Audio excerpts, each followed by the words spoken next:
बहुत से पब्लिकेशन के अंदर ये क्वेश्चन पूछा गया है कि ग्लूकोज के अंदर टोटल कायरल कार्बन एटम कितने होते हैं। चलिए देखते हैं। ये कार्बन एटम आप काउंट नहीं करोगे, क्योंकि जैसे मैंने आपको कहा कि carbon atom must be sp3 hybridise.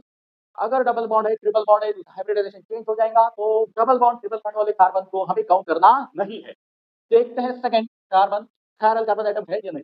यहाँ पर देखो H, एक OH, ये ग्रुप और ये फोर्थ ग्रुप, यानी ये सब आपको कंसिडर करना है, अलग है। यानी ये कार्बन आपका कायरल कार्बन एटम है, जिसे हम डिनोट करेंगे एस्टेरिस्क से। ठीक है, ये सेकंड कार्बन भी देखिए, OH कार्बन, ये पूरा एक ग्रुप अलग, ये नीचे का ग्रुप अलग, यानी ये भी आपका कायरल कार्बन एटम है। इसे देखते हैं HOH, ये पूरा ग्रुप ऊपर का अलग, ये नीचे का ग्रुप अलग है, यानी ये भी कायरल कार्बन एटम है। ये देखो, इस कार्बन को भी हम कायरल कार्बन एटम कहेंगे, OH पूरा ग्रुप अलग, नीचे का ग्रुप अलग।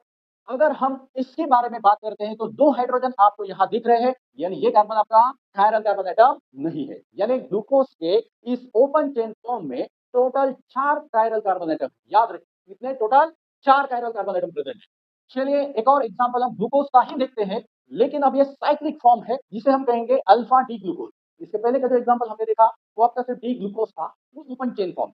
ये एग्जांपल जो है ये आपका साइक्लिक अल्फा डी ग्लूकोपैरानोल्स भी हम इसे कह सकते हैं। चलिए जानते हैं इसके अंदर कितने total chiral carbon atom present है। देखिए यहाँ पर ये कार्बन, इसके साथ एक H, एक OH, ये पूरा ग्रुप जो है ये अलग है। यहाँ से देखिए, ये भी पूरा ग्रुप जो है वो अलग है।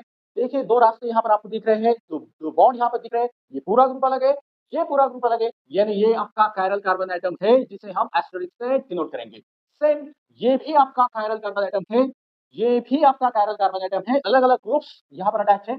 ये भी आपका कायरल कार्बन एटम है, और ये भी आपका कायरल कार्बन एटम। ये नहीं होगा क्योंकि इसके साथ दो हाइड्रोजन है, सिमिलर नहीं चाहिए। एक भी एटम अगर रिपीट होता है तो हम उसे कायरल कार्बन एटम कंसीडर करेंगे नहीं। तो टोटल 1 2 3 4 5, यानी इस पर्टिकुलर एग्जांपल के अंदर 5 कायरल कार्बन एटम।